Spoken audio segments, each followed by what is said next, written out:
연방준비제도 통화정책결정기구인 FOMC 위원들은 지역 연방준비은행 총재들이 대체로 올해 후반기에 그 기준금리를 내릴 것으로 예고했습니다.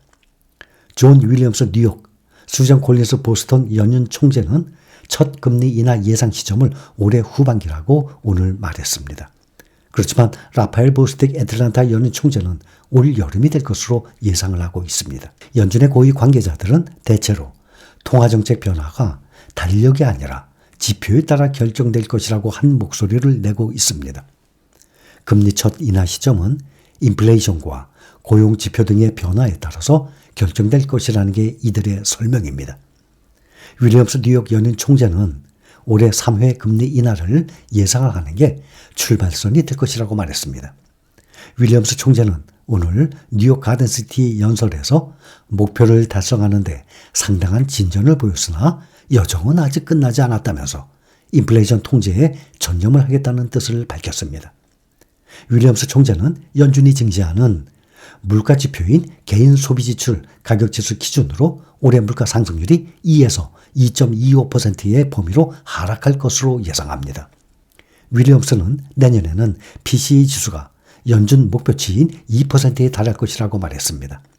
윌리엄스 총재는 연설 후에 기자들에게도 연내 연준이 금리를 내릴 가능성이 크고 올해 3번의 금리 인하가 합리적인 출발선이라고 말했습니다.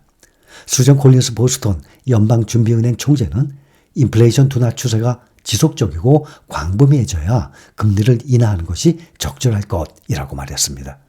또한 연내에 금리 인하를 시작하는 것이 적절할 것이라는 동료들의 의견에 동의한다고 말했습니다. 콜린스 총재는 이달 초 인터뷰에서는 지난해 12월에 내놓은 올해 금리 전망치와 관련해서 내 기준선도 비슷하다고 언급을 해서 연내 3회 인하 가능성을 시사한 바가 있습니다.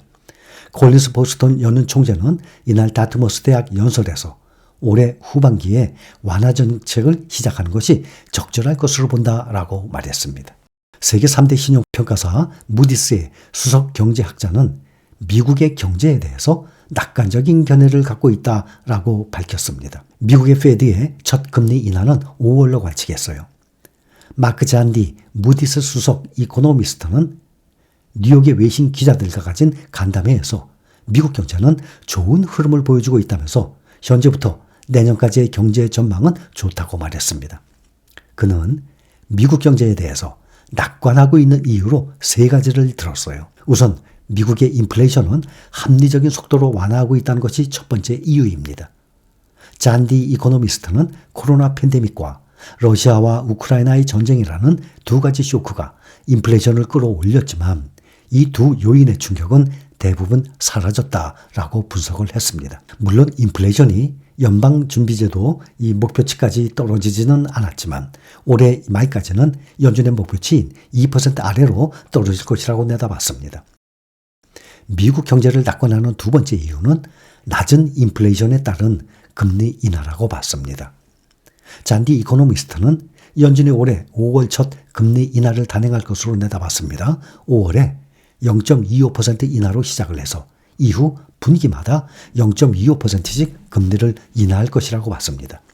이에 따라서 미국의 연방기금 금리는 몇 년 안에 미국의 중립금리로 추산되는 3% 정도로 떨어질 것이라는 전망입니다. 미국의 경제를 낙관하는 3번째 이유로는 미국 소비자들의 견조한 소비를 꼽았습니다. 잔디 이코노미스트는 미국 고용시장이 견조한 수준을 유지하면서 미국인들의 실질 임금이 올랐고 구매력이 늘어난 상황이라고 설명했습니다. 또한 주식과 부동산 등의 자산 가격 상승으로 미국인들이 더욱 부유해졌고 잉여 현금도 아직 많이 남아있는 상태라고 주장했습니다. 현재 미국 경제의 펀더멘탈은 좋은 상황인 것으로 보이며 경제 주체들이 자신감을 유지하는 한 문제는 없어 보인다고 잔디 이코노미스트는 평가했습니다. 올해 미국의 연간 GDP 성장률을 2.5%로 전망했어요. 미국의 실업률은 올해 내내 4%를 하회할 것으로 봤고 신규 고용 증가세는 연말로 갈수록 매달 10만 명이 증가하는 수준으로 안정화할 것이라고 예상했습니다. 미국 10년물 채권 금리는 4% 수준을 장기적으로 유지할 것이라고 봤습니다. 한편 잔디 이코노미스트는 미국 경제가 직면한 리스크는 국제 유가의 상승 가능성과 미국 은행 시스템의 취약성, 대선을 앞둔 불확실한 정치적인 상황이라고 지적했습니다. 국제 유가는 배럴당 70에서 80달러 수준을 유지하겠지만 중동과 홍해 등의 지정학적 리스크가 있는 상황이라고 그는 분석했습니다. 또 미국의 은행 시스템은 안정적이지만 중소형 은행은 취약한 모습을 보인다고 지적했습니다. 상업용 부동산에 대한 노출도가 높은 중소형 은행들의 스트레스가 높지만 일부 지역 은행의 어려움이 미국 은행권의 시스템적인 위기를 불러일으키기는 어렵다라고 봤습니다. 아울러서 이번 대선에서 접전이 예상되는 만큼 대선 변수가 소비자 심리를 저해하고 금융시장에 변동성을 줄 가능성이 있다고 지적했습니다.